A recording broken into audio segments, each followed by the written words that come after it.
لا تحزن إن الله معنا لا تحزن إن الله معنا۔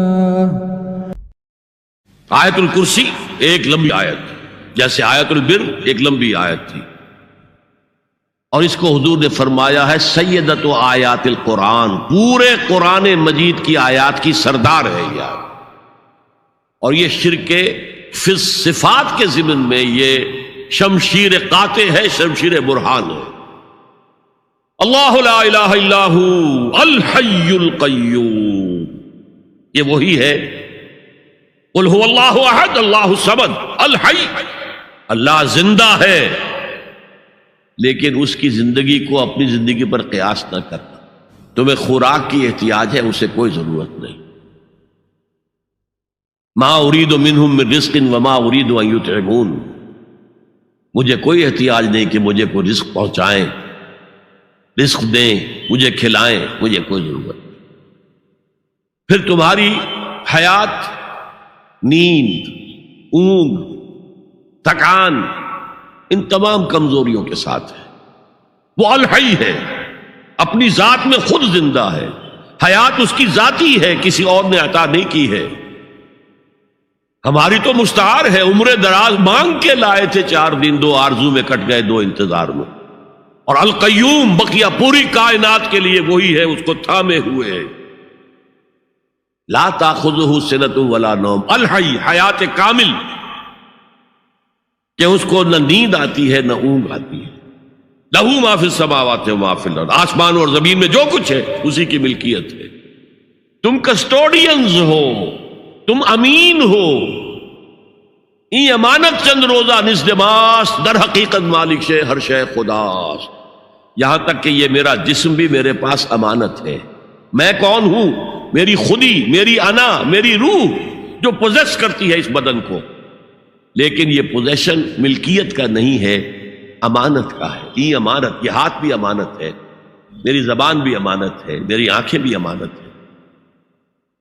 من ذا الذی یشفع عندہ الا باذنہ، یہ یہاں پر انداز بڑا پرجلال۔ کون ہے وہ جو شفاعت کر سکے اس کے دربار میں مگر اس کے اذن سے؟ کسی کا ذاتی، کسی کا زور، کسی کا اختیار نہیں ہے کہ جس کی بنا پر وہ شفاعت کرے، ہاں اللہ کے اذن سے۔ اور دوسری جگہ پر آتا ہے جس کے لیے وہ چاہے گا اور جس کو اجازت دے گا، جیسے کہ آتا ہے اما یتساءلون میں، یوم یقوم الروح والملائکۃ صفا، اور ان میں سے کوئی بھی بات نہیں کر سکے گا، کلام نہیں کر سکے گا، لا یتکلمون الا من اذن لہ الرحمن، سوائے اس کے جسے رحمان اجازت دے، وقال صوابا، اور صحیح بات کرے گا، کوئی غلط بات نہیں کرے گا۔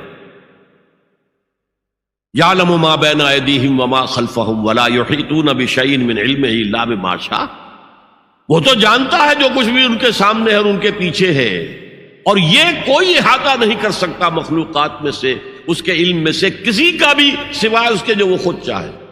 یہاں بڑے ہی لطیف انداز میں شفاعت باطلہ کے تصور کی نفی ہو گئی۔ دیکھیے، آپ کہیں جا کر کسی مجسٹریٹ سے سفارش کرتے ہیں تو کیا کہتے ہیں؟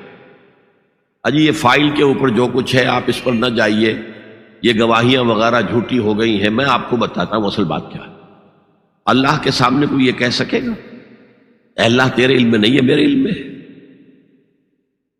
یعلم ما بین ایدیہم وما خلفہم، وہ تو جانتا ہے جو کچھ ان کے سامنے اور جو کچھ ان کے پیچھے ہے۔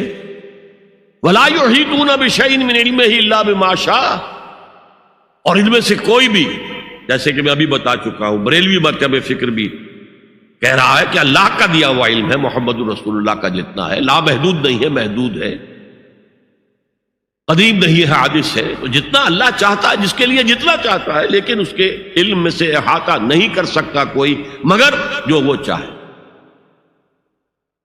وسع کرسیہ السماوات والارض، اس کا اقتدار چھایا ہوا ہے، مستولی ہے، آسمانوں پر بھی اور زمین پر بھی۔ ولا یؤودہ حفظہما، اور اسے عاجز نہیں کر سکتی ان دونوں کی حفاظت۔ قیوم وہی ہے، صمد وہی ہے، لیکن اس سے کوئی تکان طاری نہیں ہوتی، عاجز نہیں ہوتا۔ یہ اصل میں نفی ہے۔ جو تورات حافظے سے مرتب کی گئی تھی، 587 میں نبوکڈنضر کا جو حملہ ہوا تھا اس میں اصل تورات گم ہو گئی، اس وقت سے آج تک وہ اصل تورات ان کے پاس نہیں۔ پیریڈ آف کیپٹیوٹی سے واپس آئے ہیں بیت المقدس میں، سائرس کے لطف و کرم کی وجہ سے، ذوالقرنین کے لطف و کرم کی وجہ سے، پھر یادداشتوں سے لوگوں نے وہ تورات مرتب کی ہے، تو اس میں انسانی فکر شامل ہو گیا۔ لہذا وہاں یہ لکھا ہے اللہ نے 6 دنوں میں آسمان اور زمین پیدا کیے اور 7ویں دن آرام کیا، یعنی کوئی تکان لائق ہو گئی۔ قرآن نے کہا، اللہ تعالیٰ نے فرمایا سورہ قاف میں، وَلَقَدْ خَلَقْنَا السَّمَاوَاتِ وَالْأَرْضَ وَمَا بَيْنَهُمَا فِي 6 أَيَّامٍ وَمَا مَسَّنَا مِن لُغُوبٍ۔